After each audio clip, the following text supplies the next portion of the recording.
conduct policy. This, according to documents obtained by ESPN, Josh Brown was arrested in May 2015 on a charge of assault in the fourth-degree domestic violence against his wife, Molly. She said police were called to their residences more than 10 times and that he sent a letter in April 2014 to friends admitting abusive behavior and lying to make her look bad. The NFL released a statement on how they arrived on their one-game punishment for Brown. Our investigators became aware that his wife had filed a statement with the county court alleging previous altercations between the spouses. However, despite multiple attempts to speak with her about this incident, in her previous statement, she declined to speak with us. The NFL, therefore, made a decision based on the findings around this one incident. As proved to us by the district attorney, Mr. Brown and the NFLPA appealed this discipline, but the decision was upheld by a hearing officer. Stephen A., one-game suspension. What do you think of the NFL's decision here on Josh Brown? I think the NFL has some explaining to do. And I'm going to go here. I'm not accusing the NFL of anything. I respect the NFL, just like I respect the NFLPA. I certainly have respect for Commissioner Roger Goodell. But I'm not going to lie to you. When I read this, I know for a fact that there are many within the black community that are asking the question, if Josh Brown were black, would it have been one game? Let's look at this.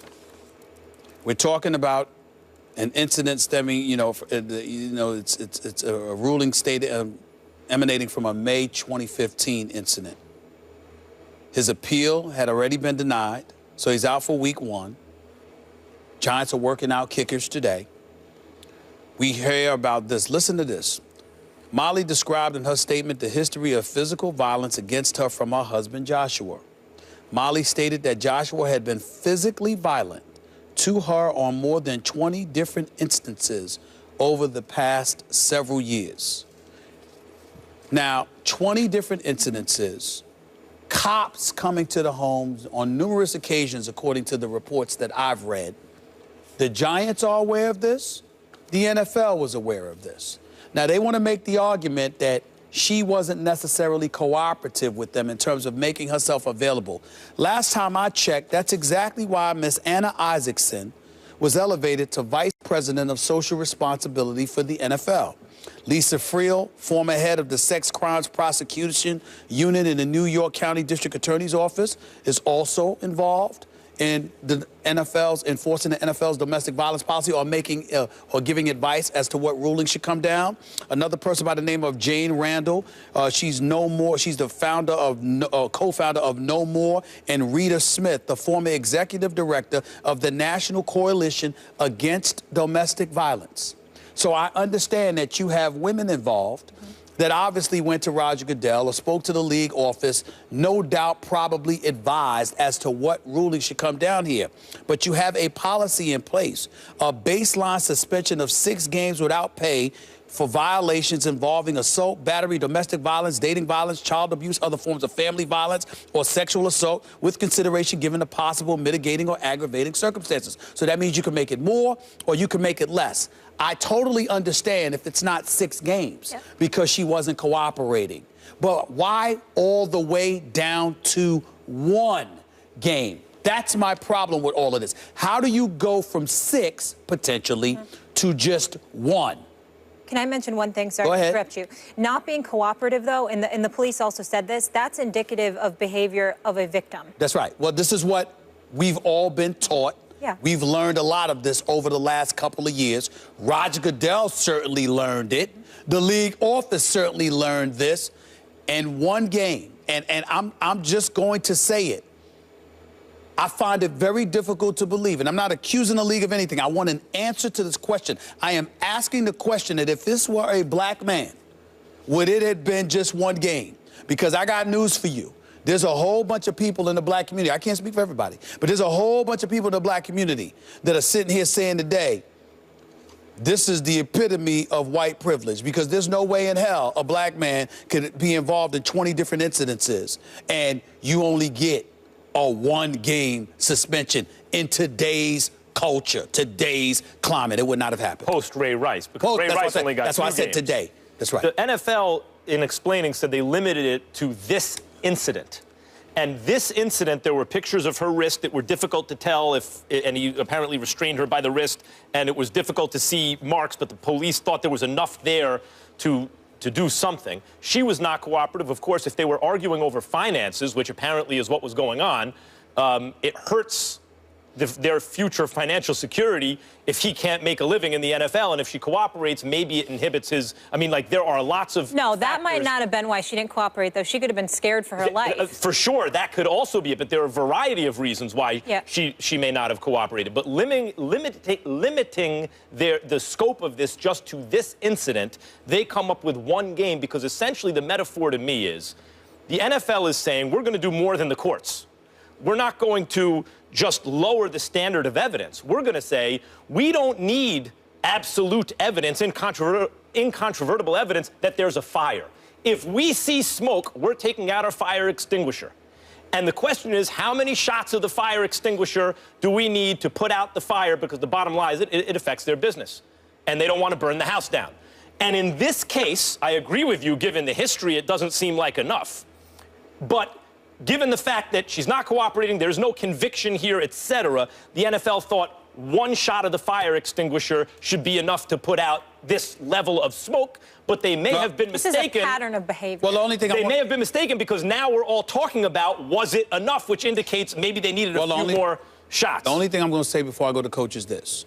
When Roger Goodell handed down that 2-game suspension, it was before the uproar. It was before the video came out, and it was before he had this committee. So to know the residue and the stench of Ray Rice and Greg Hardy, to still come down with one game in the aftermath of all of that, is where my problem lies. I think we all have a problem with it. And it's not just an NFL problem when you're talking about domestic violence. Sure. And by the way, it doesn't see color. Okay, we got a problem in our society with it. Now, I'm glad the NFL obviously, they have a set of rules now that they can live by. But I think we were all puzzled in the fact that it was one game. I know this personally as a coach. This is where you as a coach, it's not so much the coach anymore. It's the husband and the father. That's how I look at this through my eyes when it comes to players, if I'm associated with those players on my football team. And once I catch wind of it, we're going to have a conversation. I mean, this guy seems to be a repeat offender or in the vicinity of it, whether it's right, wrong, or indifferent. And that, to me, is a warning. And I'm trying to figure out, well, wait a minute now, okay? And I'm going to have this conversation with the player. And it's never going to be good if I feel that, you know what? Well, what he's saying to me, it doesn't add up. Well, forgive me for bringing this up. Yes, sir. But reporting on the NFL back, years ago, there was a coach for the Kansas City Chiefs by the name of Herm Edwards. Yeah. There was a former player that got himself involved in an incident in a club. I don't recall there being any history, but nevertheless, it was an incident where accusations and allegations were made that he put his hands on her, and come to find out he just threw a drink in her face, or whatever the case may be. This coach right here deactivated that player for 4 games. We are talking about a guy that his wife is on the record saying he has physically harmed her at least 20 times. And by the way, let me not put all the onus on the NFL. How about the New York Giants? Where are you? You're Jerry Reese. You're Bob McAdoo. What the hell is going on where you could sit up there and look at a guy on your team that has been associated. Now, the Maras, the Tisches, this is first-class people. No doubt. First-class organization. Jerry Reese is a first-class individual. He's a good man. How in God's name is this man on your team getting suspended for just 1 game where he's been associated when his wife is on record talking about 20 different instances? And Molly, to your point about one of the reasons there's a lack of cooperation at times is the victim is scared. The police also said in this specific case that this was... That she showed behavior of a victim. That was, I mean, Now, the police they're not infallible, but they see enough of it to have some expertise to understand when they see behavior that indicates this is an ongoing pattern. And that's what they saw in this case, reportedly. Listen, I'm a diehard Giants fan. You all know this, Herm. I ask you about them every time I see you. I want them to win a Super Bowl every single year. Josh Brown does not need to be kicking for this team. Josh Brown needs to get help, and that's the bottom line. When we come back to the association we go. Coach K leads Team USA to their 3rd Olympic gold medal. Are the fellows okay with Mike Krzyzewski coaching for the last 12 years? That debate coming up.